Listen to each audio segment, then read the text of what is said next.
नमस्कार, मैं doctor Hemant Kalra, chest specialist हूँ। आपने देखा होगा, आप कभी भी आपको सांस की दिक्कत रहती है, खांसी रहती है, आप डॉक्टर के पास जाते हैं तो वो एक्सरे कराते हैं आपका।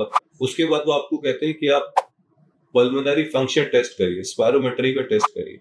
ये स्पायरोमेट्री टेस्ट क्या होता है, पल्मोनरी फंक्शन टेस्ट क्या होता है, आज मैं आपको अच्छी डिटेल में बताऊंगा बताऊंगा कि इसको कैसे करना होता है, किस लिए किया जाता है और ये कितना यूजफुल होता है रेस्पिरेटरी पेशेंट्स के लिए।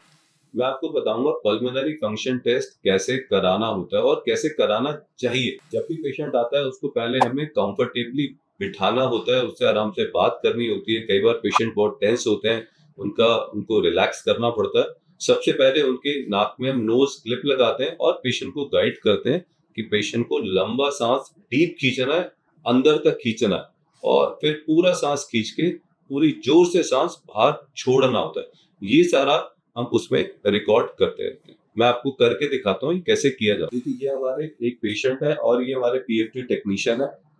आप नोज क्लिप लगाइए और ये मशीन होती है जिसमें पेशेंट को सांस लेना होता है और इसी के अंदर छोड़ना भी होता है। तो ये अभी आपको करके दिखाते, आप इसको लीजिए, पूरा जोर से सांस अंदर खींचे, खींचे, जोर से खींचे, पूरा जोर से छोड़ते रहिए, छोड़ते रहिए, छोड़ते रहिए, छोड़ते रहिए, छोड़ते रहिए। ये टेस्ट होता है पल्मोनरी फंक्शन टेस्ट। इन्होंने बहुत अच्छे तरीके से किया। कई बार हमें लगता है कि पेशेंट ने ढंग से नहीं किया तो हम 3 बार 4 बार भी रिपीट करा सकते हैं और तीनों की जो बेस्ट रीडिंग होती है उसको हम लिख कर देते हैं, उसको हम फाइनल टेस्ट मानते हैं। बैरोमेट्री का मतलब ये नहीं होता कि ये आपके लंग्स की ताकत बताता है, ये बताता है कि आपके लंग्स में कितनी कैपेसिटी है, परंतु उसके अलावा भी स्पायरोमेट्री पल्मोनरी फंक्शन टेस्ट बहुत सारी बीमारियों को डायग्नोज करने में भी बहुत हेल्प करता है। जैसे अस्थमा है, सीओपीडी है और भी कई सारी बीमारी होती है जो स्पायरोमेट्री पे हम तुरंत डायग्नोज कर सकते हैं। कुछ केसेस में तो ऐसा भी होता है कि सिम्टम्स बाद में आते हैं, परंतु स्पायरोमेट्री में जो खराबी होती है वो हमें पहले पता चलनी शुरू हो जाती है। स्पायरोमेट्री हमें क्या बताती है? ये बताती है कि एक पेशेंट कितना ज्यादा हवा अपने लंग से ब्लो आउट कर सकता है और कितनी जल्दी कर सकता है, कितना क्विकली कर सकता है। पेनलेस होता है, पेन भी नहीं होता, कुछ सेकंड लगते हैं, 1 मिनट से भी कम टाइम लगता है और बहुत सारी बीमारियों को हम इसी के बेसिस पे डायग्नोज भी कर सकते हैं। इसलिए spirometry pulmonary function test respiratory medicine में सबसे इंपॉर्टेंट टेस्ट माना जाता है। इसमें 3 वैल्यूज बहुत इंपॉर्टेंट होती है। पहली होती है FVC, फोर्स वाइटल कैपेसिटी। ये होती है एक लंबा जब गहरा सांस लेते हो उसके बाद आप कितनी हवा छोड़ सकते हो, कितनी ब्लो आउट कर सकते हो, इसको हम FVC कहते हैं। दूसरी होती है FEV1, फोर्स एक्सपिरेटरी वॉल्यूम इन 1 सेकेंड, मतलब पहले सेकंड में 1 सेकंड में आप कितनी हवा को ब्लो आउट कर सकते हो, ये भी बहुत इंपॉर्टेंट होती है। और तीसरी होती है FEV1 बाय FVC, इन दोनों का जो रेशियो होता है ये भी बहुत सारी बीमारियों को डायग्नोज करने में हेल्प करता है। और इन तीनों वैल्यूज को मिलाकर हम काफी सारे डायग्नोसिस रेस्पिरेटरी मेडिसिन में बना सकते हैं। बायोमेट्री हमारी कहाँ पे हेल्प करती है?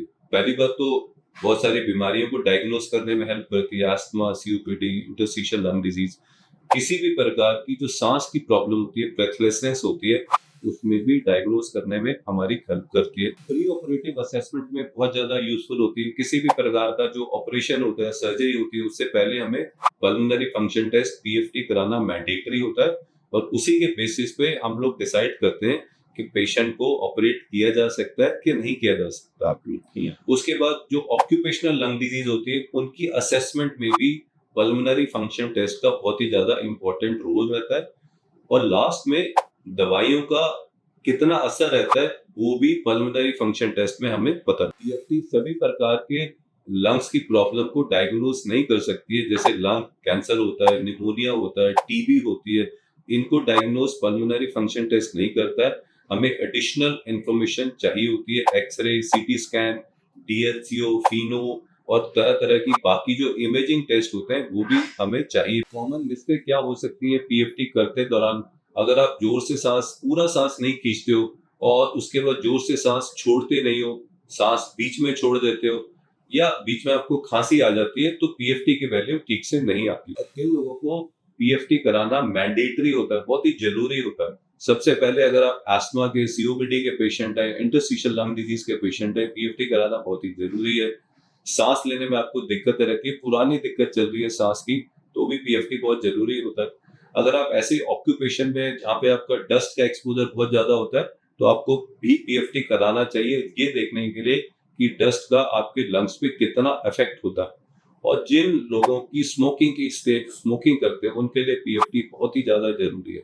पीएफटी आपको जल्दी बता देता है, सिम्टम आने से पहले ही बता देता है कि आपके लंग्स में कितना नुकसान हो रहा है स्मोकिंग करने की वजह से। इसलिए पल्मोनरी फंक्शन टेस्ट बहुत ही सिंपल टेस्ट है, सेफ है, बहुत ही वैल्यूएबल टेस्ट है।